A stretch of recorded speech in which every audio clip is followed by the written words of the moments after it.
What's happening, fam? L.A.R movement still moving. Book is entitled Lessons from a Non-Custodial Father at Amazon, Kindle, and Create Space.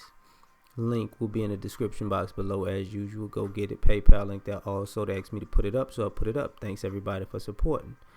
This video is entitled You're Gonna Run Out of Good Fortune or Second Chances. Some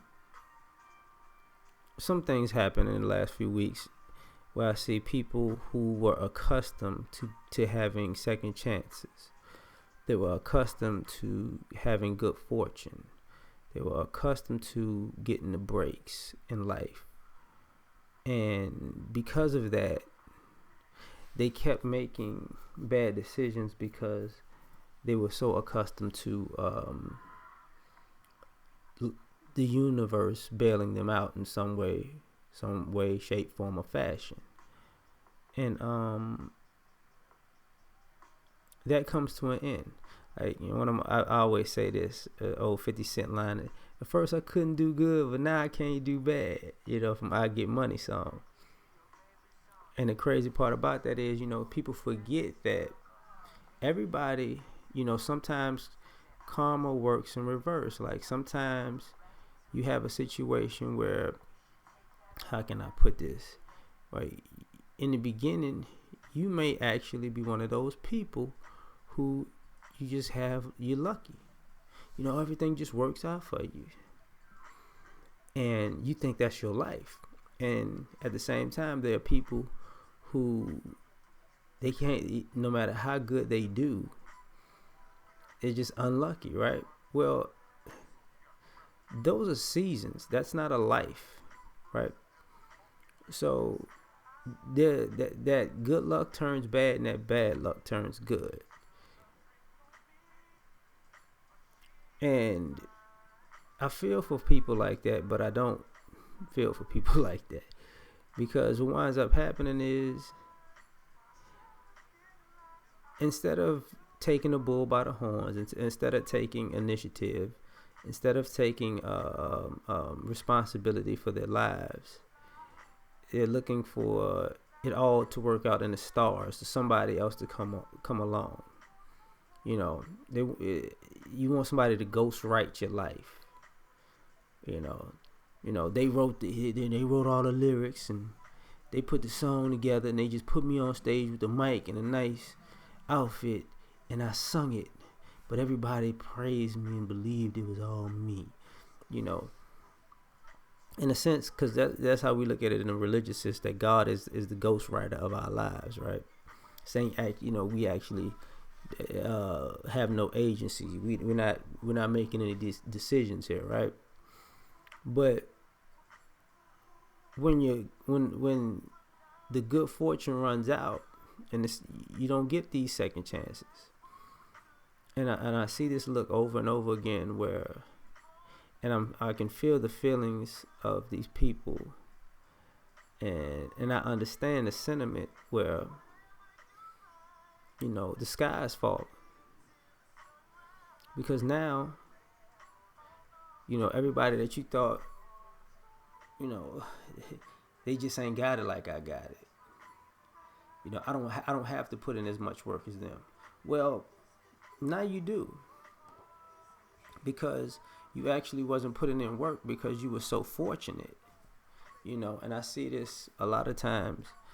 When I was younger, there were people who came from good families. And because they came from good families and they didn't have to struggle, they felt like life was easier than it was. And because they felt like life was easier than it was, they actually didn't understand the gravity of the situation and how hard they had to actually make it to maintain and to thrive. And their families even tried to tell them, like, this looks nice, this looks easy, but it ain't easy. But because they grew up and they felt like, they were entitled to everything. So give me this, give me that, I need this, I need that. And then they became adults, and the lifestyle that their families provided for them, they could not provide for themselves, but they expected the world to provide it for them. Because at the end of the day, what wound up happening was, you know, they were reaping the benefits of somebody else's success and thinking it was their own.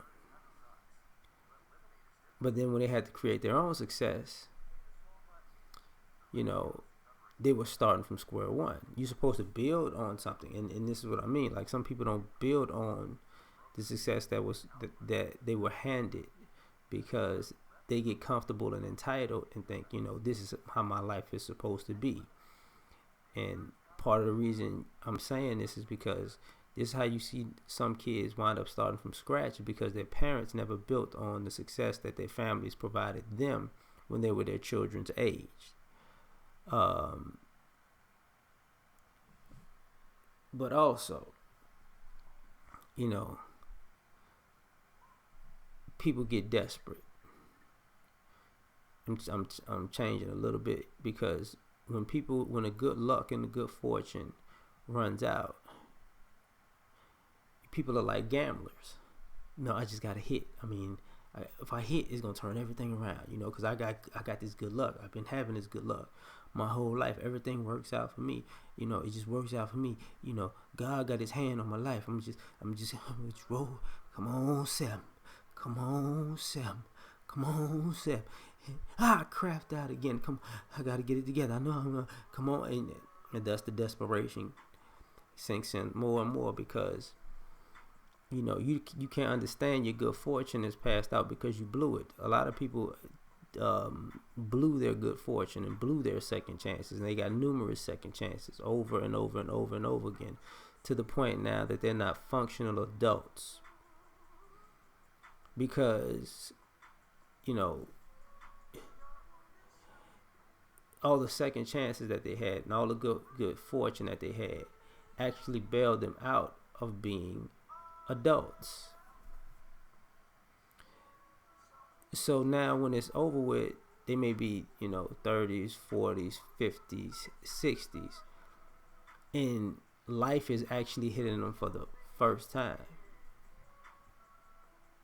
you know, and this is a problem. I can tell you why I say that. Anybody who's ever, you know, when I was in college, there was a lot of anxiety. The closer they got to graduation. And the anxiety was because a lot of people wanted to say they were grown because they were 18, but 21, 22 hit, and you realize, you know, I want that you actually got to be an adult to take care of yourself. And that's when things changed. That's what became problematic, because it's like, wait, hold up. I'm grown, but I still could call home for something, right? I mean, y'all pay my rent, but, you know, I'm grown, but y'all gonna still pay my rent when it's over with, right? I'm grown, but I mean, I gotta pay my own insurance. What? Right. So a lot of the anxiety happened because, you know, people actually wanted to be grown but not self-sufficient. And this is what I see a lot of times when people have that same run out of second chances and good fortune, is because it's the anxiety of being self-sufficient. You know, now you got to be self-sufficient, and there's nobody to bail you out. There's no good luck to have. And to a degree, people don't realize that's a great, you know, you have to conquer that. Like a lot of people crumble because they're spoiled brats internally, and they feel like they're above the process of life and being self-sufficient. I ain't gotta be self-sufficient, you know. Why I gotta work? I don't want to work. I don't need to do this. I don't need to do that. I'm above that. That's for all y'all people. People like me, we don't have to, you know, we get second chances, we get breaks, we the lucky ones. You know what I'm saying?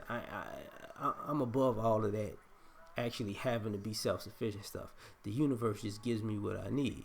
Well, you know, I've run into numerous people who, you their good fortune and their second chances hit the wall, and they scrambling. And it's nothing new. It's not something I haven't seen before. But it's the same thing when people talk about hitting the wall. People don't want to admit, like, you warn you, it's coming. It's coming. It's coming. No, it's not for me. Not for me. It's going to last forever. Okay. You see that wall right there that says, ain't no forever be? That's the one you buy. That's the one you running right to. I'm not gonna hit it. Ain't no other way to go, bro. I'ma climb over it. You can't jump. It's finna happen, But your second chances run out. So people gotta understand that. That's part of life. Like, sometimes you gotta earn. You gotta start earning your second chances and good fortune. But I'm done. Like, share, subscribe. Catch y'all on the next one. Peace.